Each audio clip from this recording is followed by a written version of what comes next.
ஒரு நல்ல தலைவர் தமிழ்நாட்டில் யாராச்சும் வரமாட்டாங்களான்னு ஒரு ஒரு ஆவலா காத்துக்கிட்டு இல்லாத ஒரு மாபெரும் தலைவர். கேஷுவலா இருந்தாரு, ரொம்ப கேஷுவலா பேசுறாரு. அரசியல்னா தேர்தல் மட்டும்தான் அரசியல் நினைக்கிறீங்களா? மக்களுடைய பிரச்சனைகளை பேசுவதோ அதற்கான போராட்டங்களை முன்னெடுப்பதோ அரசியல். இந்த மாதிரி நானும் தனிப்பட்ட விதத்துல பேச மாட்டேன், ஆனா பேசினா ரொம்ப பேசுவேன்றாரு. ரொம்ப பாதிக்கப்பட்டு போறோம் மன அளவுல. எங்க பாட்டுல நாங்க எங்க வழியில போறோம், நாங்க திமுக சீன்றது இல்லை. நாங்க திமுக சீண்டி இருக்கோமா? ஃபர்ஸ்ட் எதுக்கு எடுத்தாலும் அவங்க தான் எங்களை வந்து சீண்டி எங்களை வந்து வம்புக்கு எடுக்கிறாங்க. தேவையில்லாத சீப் பாலிடிக்ஸ் பண்றாங்க. அது எங்களுக்கு பண்ணி பழக்கம். அது நாங்க செய்யவும் மாட்டோம். நாங்க ஆரோக்கியமான அரசியல்ல மக்களிடம் முன்னெடுத்து நாங்க செல்வோம். அண்ணன் செங்கோட்டையன் வந்து எங்க கட்சிக்கு வந்தது வந்து இது திமுகவுக்கும் சரி அதிமுகவுக்கும் சரி ஒரு மிகப்பெரிய சவாலாக வந்து எங்கள் அண்ணன் செங்கோட்டையன் அவர் பார்க்கிறார். இல்லாதவர்களை நாங்க எதிர்க்கணும் அப்படின்ற ஒரு வாதத்தை முன்வைக்கிறார். யார சொல்றாரு களத்துல இல்லாதவர்கள்? களத்துல இல்லாதவங்க யாருன்னு உங்களுக்கே தெரியும். நீங்க உண்மை இல்லாத அதிமுக பத்தி நாங்க என்ன பேசுறோம்? உதயநிதி ஸ்டாலின் அவர்கள் எஸ்ஐஆருக்கு அந்த ஃபுல் ஃபார்ம் சொல்லுங்க, ரிசர்வேஷன்றாரு, ரிசர்வேஷன்றாரு. கூசாம ஒருத்தரை வந்து பெரியாருன்னு சொல்லி அவரை இழிவுபடுத்துறது வந்து ஒரு வெட்கக்கேடான செயல் சார். இது பண்ணக்கூடாது. போய் தமிழக வெற்றி கழகம் இப்படி சொன்னாங்கன்னு கேள்வி கேளுங்களேன், பட்டன் கோர்ஸ் லஞ்ச். இல்ல தூய்மை பணியாளர்களை பத்தி கேளுங்களேன், பட்டன் கோர்ஸ் லஞ்ச் போயிடுவார். நேர் பிரியாவும் சிரிச்சிங்கன்னா பின்னாலே போயிடுவார். 2026 பவளவில்லா ஆண்ட கட்சியை மக்கள் வீட்டுக்கு அனுப்ப போறாங்க.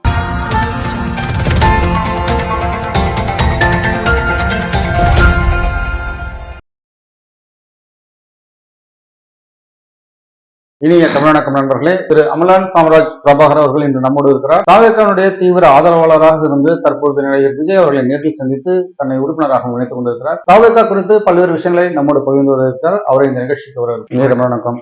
ஒரு ஆதரவாளராக உங்களுடைய வீச்சை நாங்க பார்த்திருக்கோம். இன்னைக்கு நீங்க அவரை நேரில் சந்தித்து ஒரு உறுப்பினராகவே ஆயிட்டீங்க. இன்னும் சொல்ல போனா முக்கியமான பொறுப்பு உங்களுக்கு வழங்கப்பட இருப்பதாக தெரிகிறது. அவரை அந்த நேரில் சந்தித்த அந்த அனுபவங்களை கொஞ்சம் வாழ்க்கையில் நடந்த மிக சந்தோஷமான சுவாரஸ்யமான விஷயங்கள் ஏராளம். முதலில் நான் தளபதி அவர்களை சந்தித்தது ஒரு மறக்க முடியாத நான் வந்து ஒரு நல்ல பொலிட்டிக்கல் லீடர்ஸை வந்து வரணும், நான் அவங்களை ஃபாலோ பண்ணணும்னு ரொம்ப வருஷமா நான் வெயிட் பண்ணிருக்கேன். அது புரட்சி தலைவர் அவர்களுக்கு அப்புறம் புரட்சி தலைவி அம்மா அவர்களுக்கு அப்புறம் ஒரு நல்ல தலைவர் தமிழ்நாட்டில் யாராச்சும் வரமாட்டாங்களான்னு ஒரு ஆவலா காத்துக்கிட்டு இருக்கு. ஸோ அதனால நான் வந்து தளபதியோட அவர்களோட இணைஞ்சு இந்த இதுல வந்து பயணிக்கிறது வந்து எனக்கு மிகவும் பெருமையாக இருக்கு. நீங்கள் கேப்டன் அவர்களுடைய தலைமையில செயல்பட்டீங்க.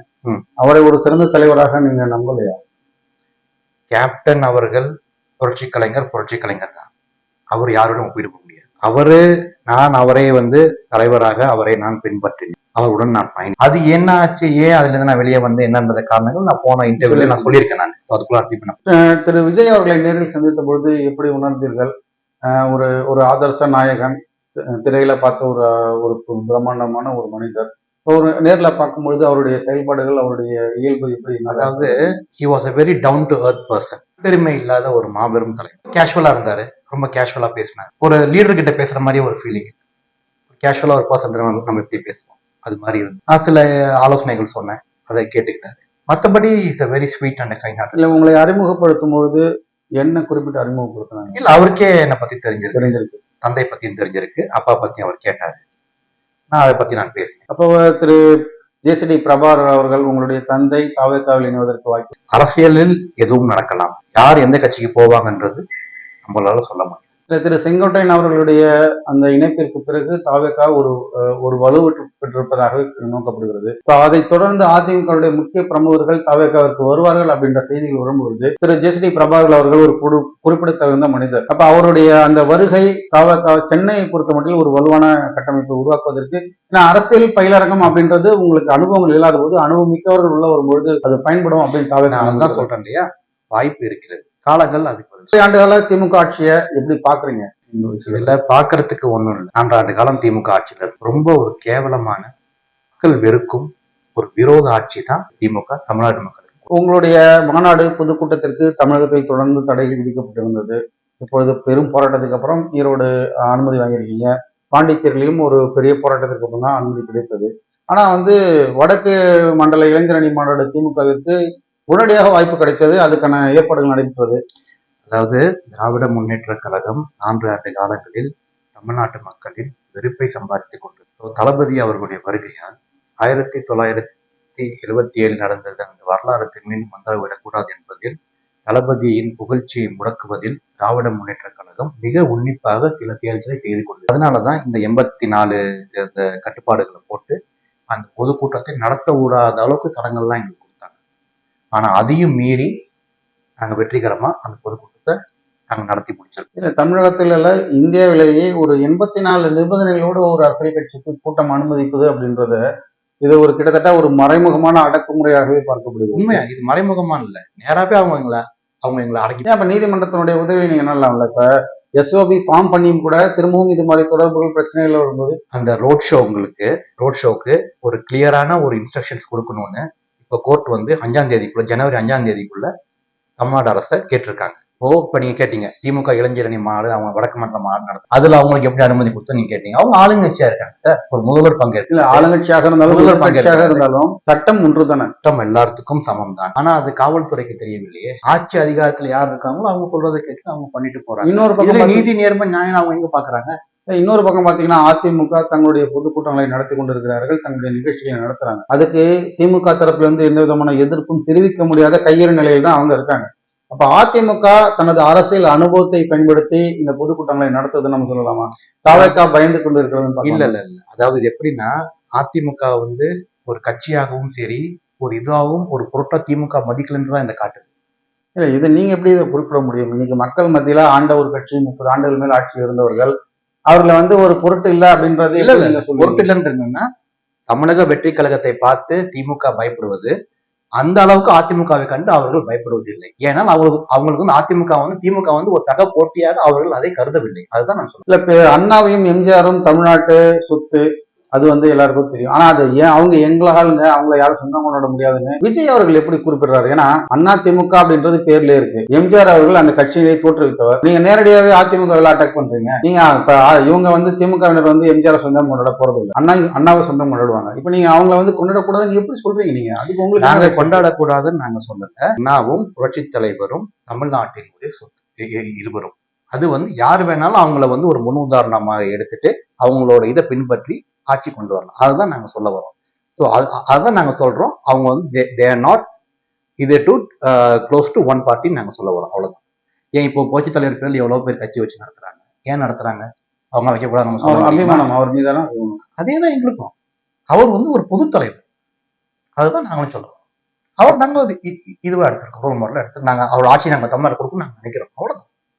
புரட்சி தலைவருடைய ஆட்சியை மீண்டும் கொண்டு வரணும்ன்றது ரீக்ரியேட் பண்ண போறோம். 2026 ரீக்ரியேட் பண்ண போறோம். தமிழ்நாட்டில் வந்து புரட்சி தலைவருடைய ஆட்சி, பாண்டிச்சேரியில யாரோட ஆட்சி? தளபதியோட ஆட்சி.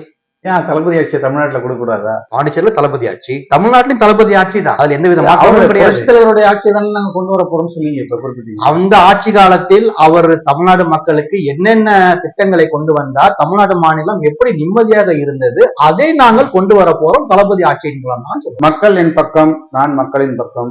விஜய் அவர்களுடைய அந்த ஸ்பீச்ல வந்த ஒரு ஸ்லோகன், இது என்ன தாவேக்காவுடைய ஸ்லோகனாவே எடுக்க போறீங்களா? அம்மையார் அவர்கள் வந்து மக்களால் மக்களுக்காக, மக்களால் நான், மக்களுக்காக நான் அந்த மாதிரி இது ஒரு ஸ்லோகனா நீங்க கட்டமைக்க போறீங்களா? ஏன் இது நல்லா தான் இருக்கு. தலைமை கட்சி தலைவர் வந்து இது ஸ்லோகனா முடிவு பண்ணணும், அது முடிவு பண்ணணும். அவங்க முடிவு பண்ணிட்டாங்கன்னா நல்லா தானே இருக்கு. அதை நான் யூஸ் பண்றது, அது பண்ற தப்பு இல்லை. நல்லா இருக்கு. அதனால தான் கேட்கணும். இதே படத்துல பஞ்ச் டைலாக் மாதிரி நீங்க பேசுற போற பக்கம் பேசிட்டு போயிட்டாரா? இல்ல அதுல ஏதோ ஒரு இல்ல உள்ளுணர்வு இருக்கு. அது என்னன்றது அது ஸ்லோகனா யூஸ் பண்ணலாமா வேணாமன்றத தளபதி அவங்க முடிவு பண்ணி. பொதுவாகவே வந்து அரசியல் செயல்பாடுகள் வந்து தாவேக்கால ரொம்ப குறைவாக இருக்கிறது அப்படின்ற ஒரு குற்றச்சாட்டு இருக்கிறது. மக்கள் பிரச்சனைகள், மக்களுடைய செயல்பாடுகள், மக்களை சார்ந்த பிரச்சனைகள் எந்தவித கருத்தும் தெரிவிக்காமல் அமைதியாக கடந்து போகுது. அரசியல்னா தேர்தல் மட்டும்தான் அரசியல் நினைக்கிறீங்களா? மக்களுடைய பிரச்சனைகளை பேசுவது, அதற்கான போராட்டங்களை முன்னெடுப்பது அரசியல். அதாவது நாங்க மக்களுக்காக எண்ணற்ற போராட்டங்களை நாங்க தலைவர் அறிக்கை விட்டுட்டு தான் இருக்கிறாரு. அங்க நிறைய நாங்க வந்து கலெக்டர் ஆபீஸ்னால கூட அந்த இதுக்கு நாங்க போராட்டம் தான் நடத்துறோம். ஆனா எங்க போராட்டம் நடத்துறதுக்கு அனுமதி கொடுக்க மாட்டேங்கிறாங்க. ஒவ்வொரு இதுலயும் சாதாரண ஒரு பொதுக்கூட்டம் போட்டு, சாதாரண ஒரு திருமண கூட்டம் போடுறதுக்கு அவ்வளவு பெரிய ரெஸ்ட்ரிக்ஷன்ஸ் போடுறாங்க, அனுமதி கொடுப்பாங்க. எங்களை வந்து ஒடுக்குறாங்க. எங்களை தலைவருடைய அது வந்து பெரும் கூட்டம் இருக்கிறது, அதற்கு தடை சொல்வதற்கு சாத்தியம் உண்டு. ஒரு மாநகர அளவுல, நகர அளவுல வந்து கட்சியினர் வந்து இதை செய்வதில் என்ன தயக்கம், அதற்கு என்ன தடை இருக்கும்? இல்ல அது வந்து என்னன்னா, சின்னதா கூட்டமா இருந்தாலும் சரி, பெரிய கூட்டமாக இருந்தாலும் சரி, இந்த தடைகள் தொடர்ந்து இருக்கிறது. அதையும் மீறி எங்களுடைய மாவட்ட செயலாளர்கள், கழக தொண்டர்கள் அது வந்து மக்களுக்கான பிரச்சனைகளை எழுப்பிட்டு தான் இருக்காங்க, அவங்களுக்காக போராடிட்டு தான் இருக்கிறாங்க. அது வந்து தட்ஸ் கீப் ஆன் கோயிங். இந்த சமூக வலைதளங்கள்ல விர்ச்சுவல் வாரியர்ஸ் ஒரு வலுவான சக்தியாக உருவெடுத்திருக்கிறார்கள். ஆமா, விர்ச்சுவல் வாரியர்ஸ் அவங்க இருக்கிறதாலதான் திராவிட முன்னேற்ற கழகம் வந்து எங்க மேல வைக்கிற அனைத்து விமர்சனங்களும் தவிடுபடியாகி டேட்டா ஃபேக்டோட நாங்க அதை எடுத்து அவங்க சொல்றது பொய்ன்னு நாங்க ப்ரூவ் பண்ணிடுறோம் அந்த விர்ச்சுவல் வாரியர்ஸ். அதனால அவங்க வந்து கொஞ்சம் அவங்க ஐடி விங் வந்து கொஞ்சம் அதுல கொஞ்சம் இதுவா இருக்காங்க, எங்கள்கிட்ட கிட்ட வர முடியல அவங்க. நீங்க விர்ச்சுவல் லைஃப்ல தான் இருக்கீங்களா இல்ல நிஜ லைஃபையும் மீட் பண்றீங்களா தாவேக்காங்க? ஏன்னா ஒரு கட்டமைப்பு ஒரு கனவு அப்படின்றதை தாண்டி ரியல் லைஃப்ல சில விஷயங்கள் நடக்கும். இப்ப இன்றைய இளைஞர்களோ இளம் பெண்களுடைய கூட்டமோ அதை தாண்டி வயதானவர்களுடைய ஓட்டுகள் ரொம்ப முக்கியமான ஒரு விஷயமா இருக்கு. கண்டிப்பா. இப்ப அதெல்லாம் ஈர்ப்பதற்கான என்ன வழிகள் இருக்குமோ? அது திட்டங்கள் இருக்கிறது, என்னென்ன பண்ண போறோன்றத கிளியரா தேர்தல் அறிக்கையில வந்து தளபதி கிளியரா சொல்லுவார். அதாவது நாங்க திராவிட முன்னேற்ற கழக அரசு மாதிரி ஆட்சிக்கு வருவதற்காக ஒரு இதை செய்ய முடியாத விஷயங்களை சொல்லிட்டு வருபவர்கள் இல்லை. எதை செய்ய முடியுமோ அதை சொல்லுவோம், சொல்லுவதை நடிகர் உங்களுடைய தலைவர் விஜய் மீது ஒரு தனிப்பட்ட தாக்குதல்களை திமுக தரப்புல வந்து பார்க்க முடியும். இந்த மாதிரி நானும் தனிப்பட்ட விதத்துல பேச மாட்டேன், ஆனா பேசினா ரொம்ப பேசுவேன்றாரு. ரொம்ப பாதிக்கப்பட்டு போறோம் மன அளவுல. அதாவது எங்களுடைய போக்கஸ், எங்களோட அரசியல் நோக்கம் அவரோட வருகை வந்து தமிழ்நாடு மக்களின் வாழ்வாதாரத்தை உயர்த்துவதற்கும் இளைஞர்களை நேர்வழிப்படுத்துவதற்கும் தமிழ்நாடு ஏழை மக்களின் வாழ்வாதாரத்தை உயர்த்துவதற்கும் நாங்க எங்களுடைய கட்சி பணிகளை நாங்க தெளிவா பண்ணிக்கிட்டு இருக்கிறோம். நாங்க எங்க பாட்டுல நாங்க எங்க வழியில போறோம். நாங்க திமுக சீன்றது இல்லை. நாங்க திமுக சீண்டி இருக்கோமா? ஃபர்ஸ்ட் எதுக்கு எடுத்தாலும் அவங்க தான் எங்களை வந்து சீண்டி எங்களை வந்து வம்புக்கு இருக்கிறாங்க. தேவையில்லாம சொல்றீங்க. நாங்க அமைதியா இருக்கிறோம். நேர எதிரி திமுக, கொள்கை எதிரி பாஜக அப்படின்றது இப்ப நீங்க திமுகவுக்கும் எங்களுக்கு தான் போட்டின்னு சொல்றீங்க. அப்ப எதிரியா இல்லாத பொழுது எதுக்கு போட்டி வரப்போகுது? அவர்கள் வீழ்த்துவதற்கு தானே தாவேக்கான்னு சொல்றீங்க. ஆமா. அப்ப எப்படி அவங்க திரும்பி உங்களை ரீ அட்டாக் பண்ணதானே செய்வாங்க? ரீ அட்டாக் வந்து ஆரோக்கியமான முறையில பண்ணா பரவாயில்ல. இது personal attack on the leader வந்து இட் இஸ் அன்அக்செப்டபிள். யாருமே அதை பண்ணக்கூடாது. நீங்க திராவிட பாரம்பரியத்துல இருந்து வந்தவர், திமுகவுடைய அரசியலே வந்து அந்தரங்க அட்டாக் அப்படின்றது உங்களுக்கு தெளிவா தெரியும். இந்திரா காந்தி காலத்துல இருந்தே வந்து அப்ப அந்த மாதிரியான தாக்குதலை எதிர்கொள்வதற்கான ஒரு விஷயத்தை ஏன் உருவாக்கல நீங்க? அந்த மாதிரி இதை எதிர்கொள்வதற்கான யுக்திகளை உருவாக்காம அவங்க வந்து சீப் பாலிடிக்ஸ் பண்றாங்க. அது எங்களுக்கு பண்ணி பழக்கம். அதை நாங்க செய்யவும் நாங்க ஆரோக்கியமான அரசியல்ல மக்களிடம் முன்னெடுத்து நாங்க செல்வோம். தலைவாசல் பிடிக்காதே என்று மானமுள்ள மனிதனுக்கு அவை சொன்னது அதில் அர்த்தம் உள்ளது. பரமசிவன் கண்ணில் இருந்து பாம்பு கேட்டது கருடா சௌக்கியமா, யாரும் இருக்கும் இடத்தில் கொண்டால் எல்லாம் சௌக்கியமே கருடன் சொன்னது. ஈரோட்ல நடந்த அந்த நிகழ்ச்சியில வந்து திரு செங்கோட்டையன் அவர் வந்து தவிர மாதிரியான ஒரு விஷயம் வந்து, அதாவது அவர் வந்து யாரும் தெரியாத ஆளுங்க கிடையாது. வந்திருக்க பாதுகாப்பு அதிகாரிகள் சொல்லி கட்சி தொண்டர்களுக்கும் அவரை தெரியும். அப்ப அவரை வந்து அவர் வராரு, வயதில் பெரியவர், வந்து அனுபவத்தில் பெரியவர், அவருக்கான மரியாதை தராம அவர் கூட்டமா தள்ளுறாங்க. இல்ல அது என்னன்னு நான் சொல்லிடுறேன். அது வந்து அந்த இடத்துல வந்து தொண்டர்கள் எல்லாமே கூடியிருக்காங்க. கூட்டமா எல்லாரும் வராங்க. அண்ணனும் வராது, கோச்சியாளர்களும் அங்க வராங்க. கால்வ போடுறதுக்கும் மாலை போடுறதுக்கும் பேச்சுவார்த்தைக்கும் எல்லாருமே வந்து முண்டி அடிச்சுட்டு முன்னால வராங்க. அப்படின்னு நடக்கும்போது ஒரு சில கூட்டங்களை நீங்களே பார்த்திருப்பீங்க. ஸ்டேஜ்ல தலைவர் வாங்குவாங்க, அவங்க தள்ளிட்டு போய் அது மாதிரி வந்து தற்செயலாக கூட்டத்துல வந்து அந்த கண்ட்ரோல் பண்ண முடியாம நடந்த ஒரு விஷயம். இது வந்து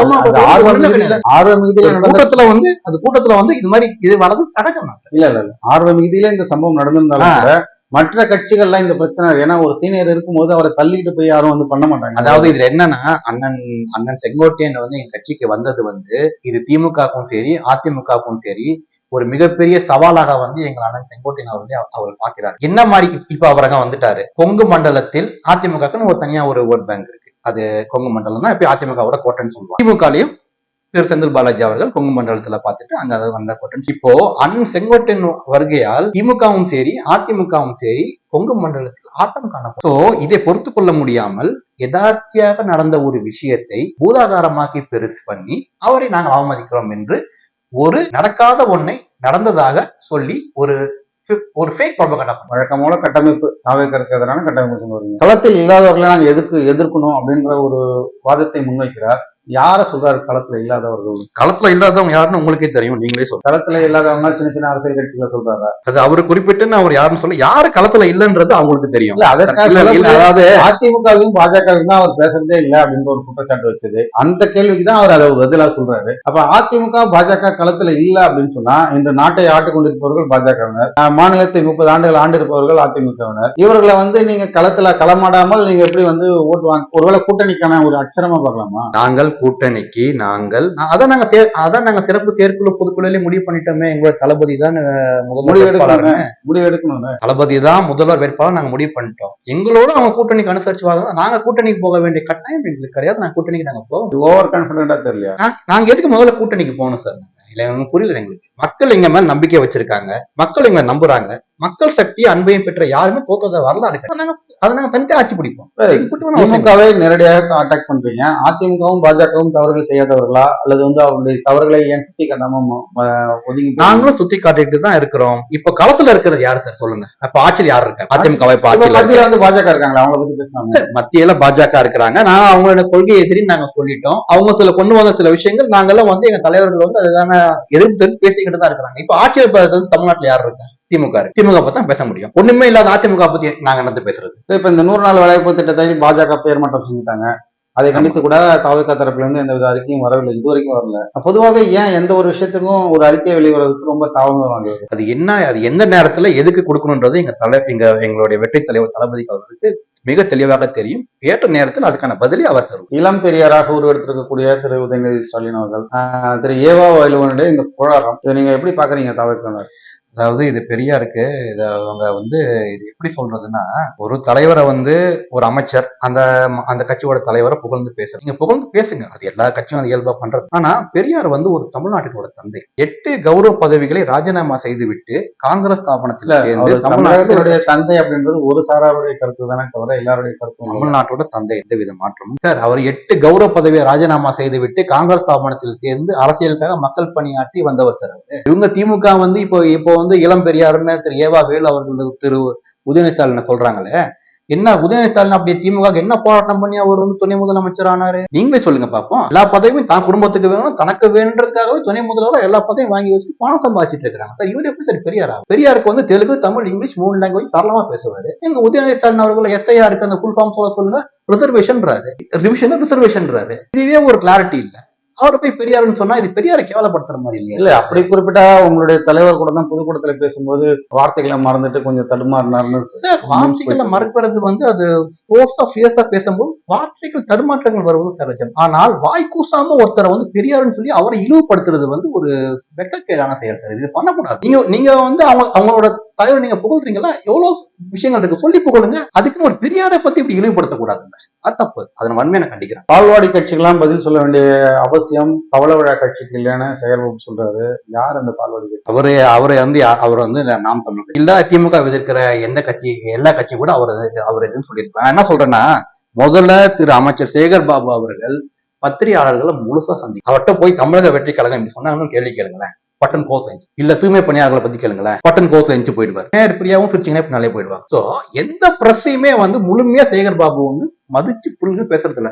அவேகா துப்புரவு பணியாளர்கள் தமிழ்நாடு சென்னை மாநகராட்சி இவ்வளவு பிரச்சனைகளை மாட்டி இது உங்க ஒப்பீனியன் கேட்டேன். அது அங்கிருந்து சோ அதனால இந்த அதாவது இப்ப அவர் என்ன வேணாலும் சொல்லிக்கலாம். 2026 பவளவில்லா ஆண்ட கட்சியை மக்கள் வீட்டுக்கு அனுப்ப போறாங்க. தமிழக வெற்றி கழகத்துல ஆட்சி இது நடக்கும்போது சேகர் பாபு அவர்களும் இப்போ தாவேகாவை பர்சனலாக வெஞ்சன்ஸ் வச்சு பேசக்கூடிய அனைவரும் அடங்கி. திரு நாஞ்சில் சம்பத் தமிழகம் அறிந்த ஒரு சிறந்த பேச்சாளர். அவரை பயன்படுத்தி கட்சியினுடைய இளம் பேச்சாளர்களுக்கு பயிற்சிகள் வழங்கப்படுவதற்கு திட்டங்கள் இருக்கிறதா?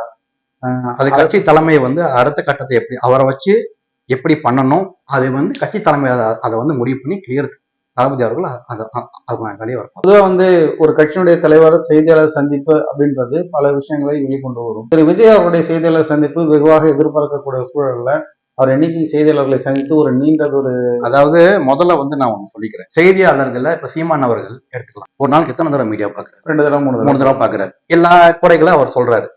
என்ன மாற்றம் வந்துருச்சு?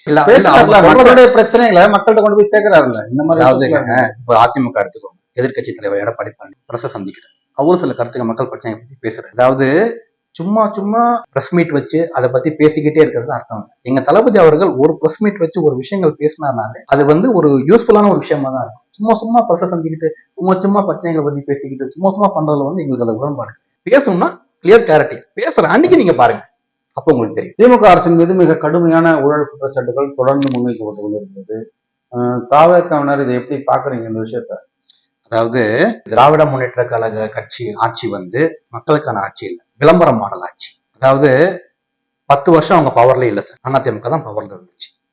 பொய்யான வாக்குறுதிகளை கொடுத்து ஆட்சியில் அமர்ந்தவங்களுக்கு இப்போ நீங்க ஒரு சாதாரண ஒரு மனிதன் ஒரு வாரம் அவர் ஒரு ரூம்ல போட்டு சாப்பாடு தண்ணி சோறு எதுவுமே இல்லாம ஒரு ரூம்ல போட்டு பூட்டி சரி எதுவுமே கொடுக்க வேண்டாம், பசியில காஞ்சி போயிருப்பாரு. அப்போ அவருக்கு முன்னால வெரைட்டிஸ் ஆஃப் உணவு, வகையான உணவுகளை டேபிள் அடுக்கி வச்சு அவர் என்ன பண்ணுவார்? இவன் சாப்பிட முடியாது. தன்னோட பசிக்கு சாப்பிடுவாரா? சாப்பிடவே முடியாது இல்ல. அது எப்படி சாப்பிடுவாங்க? பசிச்சா 10 நாள் வந்து உணவுகளே பார்க்காத ஒரு இதுல வந்து அது கண்ணால ஒரு தண்ணி இருந்தா கூட அது சோறு இருந்தா கூட அது தண்ணி என்ன குடிக்கணும். சாப்பிடணும் தெரியாமலும் சாப்பிடுவாங்க. அதே போலதான் திமுகவும் 10 வருஷம் ஆட்சியில இல்ல, இப்ப ஆட்சியில உட்காந்துட்டாங்க. அந்த அந்த பணம் சம்பாதிக்கிற அந்த இதை வந்து அந்த பதவியில வந்து உட்காந்துட்டாங்க. இந்த துறையில் இவ்வளவு பணம் சம்பாதிக்கலாம், டாஸ்மாக்ல 1000 கோடி சம்பாதிக்கலாம், நகராட்சியில 1022 கோடி சம்பாதிக்கலாம், பொங்கல் பரிசு தொகுப்புல 500 கோடி ஊழல் பண்ணலாம். இப்படி பாக்குற இடத்துல ஃபுல்லா பணம் சம்பாதிக்கலாம் பண்ணுவான். 10 வருஷம் அவன் ஆட்சியில இல்ல, அடுத்த ஆட்சிக்கு அவன் வரப்போறதும் கிடையாது. ஒருவேளை இருக்காங்க. ஒருவேளை தாவக ஆட்சிக்கு வந்தா ஊழலே பண்ண மாட்டீங்கன்னு சொல்லுவாங்க. ஊழலை நாங்கள் ஒழிப்போம். நாங்க எதுக்கு ஊழல் பண்ணணும்? நாங்க ஊழலே நாங்கள் ஒழிக்கதான் பாடுபட்டு ஊழலை கண்டிப்பாக தமிழ்நாட்டில் ஒழிக்க முடியும் sir. Nothing is impossible, nothing is impossible. அது பண்ற ஒரு எண்ணமும் நோக்கமும் வேணும், செயல் திட்டங்கள் வேணும். அது எங்கிட்ட நிறைய இருக்கிறது. ஆட்சிக்கு வரும்போது 2024 தளபதி முதல்வர் உட்காருவாரு. நீங்க பாருங்களேன். இல்ல இப்ப நீங்க இந்த வார்த்தையை குறிப்பிடும் போது நாங்க ஊழலை ஒழிப்போம் அப்படின்னு தாவக சொல்லும்போது முதல்ல சினிமால அவர்களால் அந்த கருப்பு பண பிரச்சனைகளை அவரால் ஒழிக்க முடிஞ்சா, சினிமா முறையாக நடத்த முடிஞ்சா? அதுதான் நான் சொல்றேன். அவர் ஒரு சினிமால வந்து ஒரு கதை, ஒரு ப்ரொடியூசர் வந்து ஒரு கதை சொல்றாரு, அந்த கதையை எடுத்து அந்த கதையில அவர் நடிக்கிறார், சரிங்களா? அதைக்கும் நீங்க ரியல் லைஃப் வழி நீங்க ஒப்பிட்டு நீங்க அதை பார்க்க முடியாது. ஒப்பிட்டு அவர் ஒரு தனிப்பட்ட ஒரு மனிதனா அவர் வந்து தமிழ்நாட்டுக்கு என்ன பண்ணணுன்ற திட்டங்கள் அவர் வந்து தெளிவா வச்சிருக்காரு. படத்துல நடிக்கிறது வந்து டைரக்டர் என்ன சொல்றாரு அதை அவர் நடிக்கிறாரு சார். நடிச்சு கொடுத்து பணம் வாங்குறாரு, அந்த படம் ரிலீஸ் ஆகுது, பொடி சம்பாதிக்கிறாங்க. அது ஒரு திரைப்படம். அவ்வளவு திரைப்படம் நடிக்கிறத வச்சு ரியல் லைஃப் அப்படி இருப்பான்னு சொல்றதுல வந்து எந்தவித அர்த்தமும் கிடையாது. திரைத்துறை வேற, அவர் படத்துல நடிக்கிறது வேற, உண்மையான ஒரு இயல்பா இருக்கிறது. இப்ப நான் வந்து பேசிக்கலா பாத்தீங்கன்னா எனக்கு கோமே எனக்கு வராது. நான் ரொம்ப சாஃப்டான கேரக்டர். கோத்துல நான் வந்து ஆக்ரோஷமா அப்படி நான் என்ன பண்றேன், நான் நெக்ஸ்ட்ல நான் அப்படியா கரெக்டர் சொல்றாரு, நான் நடிக்கிறேன், அதை அப்படி நடிக்கிறேன், அவ்வளவுதான். இதுக்கு அதுக்கு சம்பந்தம். தாவகனுடைய அடுத்த கட்ட நடவடிக்கை என்ன? அடுத்தடுத்து நீங்க நகர்வுகளை வந்து உங்களுக்கு நாங்க தெரியப்படுத்திக்கிட்டே இருப்போம். கட்சி தலைமை வந்து உங்களுக்கு தெரியப்படுத்துவாங்க. நீங்க பொறுத்திருந்து பாருங்கள். இனிதான் ஆரம்பம். அவ்வளவு, இனிதான் ஆரம்பம், ஆட்டம் ஆரம்பம். மிக்க நன்றி. ஒரு கட்சியுடைய பொறுப்பை ஏற்றுக்கொண்டு மிக சிறப்பாக செயல்பட இருப்பதற்கு வாழ்த்துகிறோம். தொடர்ந்து தாவகவின் சார்பாக மக்களின் பிரச்சனைகளை, சமூக சூழல்கள் குறித்து பல்வேறு விஷயங்களை நேர்காணல் வழங்க வேண்டும் என கேட்டுக்கொள்கிறோம். நன்றி. ஜெயஹிந்த். நன்றி சார். நன்றி. வணக்கம்.